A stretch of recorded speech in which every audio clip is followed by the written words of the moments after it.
What is a Buick Encore GX? I'm driving the thing, I have no idea. Let's let the voiceover figure it out. Sure thing, lazy.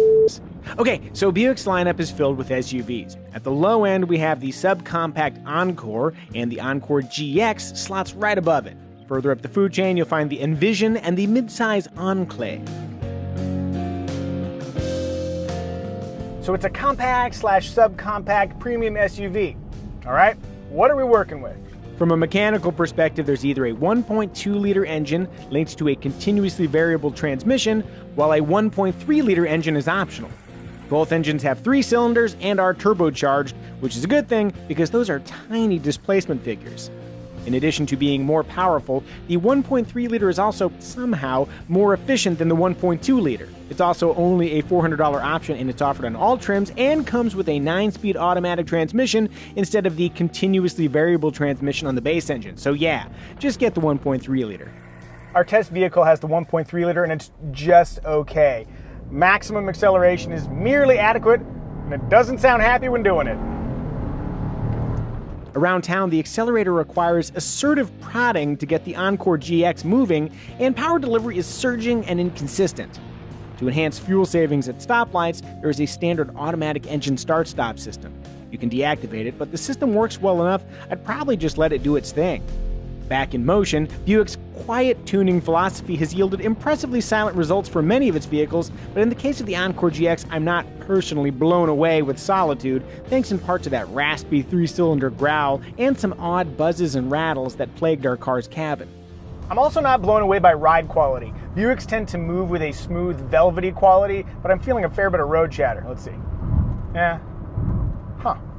To be fair, I've driven harsher riding SUVs, but a bit more refinement would be nice from a quote-unquote premium offering. And no, the GX's rough edges do not mean it's a blast to steer. Around corners, it's fine. For a small SUV, interior space is quite good. The rear seats do not recline, but their static angle is comfortable, and for an average 5'10" dude like myself, I fit great in back. As for cargo space, there's a healthy 23.5 cubic feet with the rear seats raised. Drop them to more than double that figure, and hey, this is a neat trick. The optional 8-way power front passenger seat folds flat for hauling long gear. Guess it's time to take up surfing. For smaller items, there's storage in the doors and in this 2-tier center console, though it would be nice if the upper tier were attached to the lid. Inside, you'll find plenty of soft materials, plus my favorite fake indulgence, embossed stitching on the dash. As always, the fake stuff really stands out when packaged with actual stitching. I'll also note that the metallic trim is absolutely blinding at certain sun angles. Nothing in here is going to blow your mind, but it is certainly nicer than your basic subcompact. Of course, the most important test for any car review is the Micah Musio Elbow Comfort Index. Let's see, roughly even height, reasonably soft. I can use the armrest while I have my hands on the steering wheel. That's going to be a hospitable squirrel. Also, sorry about my legs. They're very, very white. An 8-inch infotainment screen comes standard and also offers easy access to standard Apple CarPlay and Android Auto phone connectivity, plus an optional 360-degree camera system with more views than I know what to do with. On a quick superficial note, it's remarkable how many styling lines converge between the wheels. But my wife thinks the Encore GX is super cute. If you agree, leave a comment. And while you're at it, maybe subscribe to Kelly Blue Book's YouTube channel. This particular car has the $650 Sports Touring Package, which adds no real performance but does look sportier via unique bumpers and rocker moldings, these special 18-inch wheels, and this nifty grille with its subtle red motif. Choose a base front-wheel drive preferred trim, and the MSRP with destination charges lands around $25,000. That sum nets you 18-inch wheels, keyless access with push-button starts, automatic emergency braking, and lane keeping assist. Front-wheel drive comes standard, but if you'd like to add all-wheel drive, tack on another $2,000.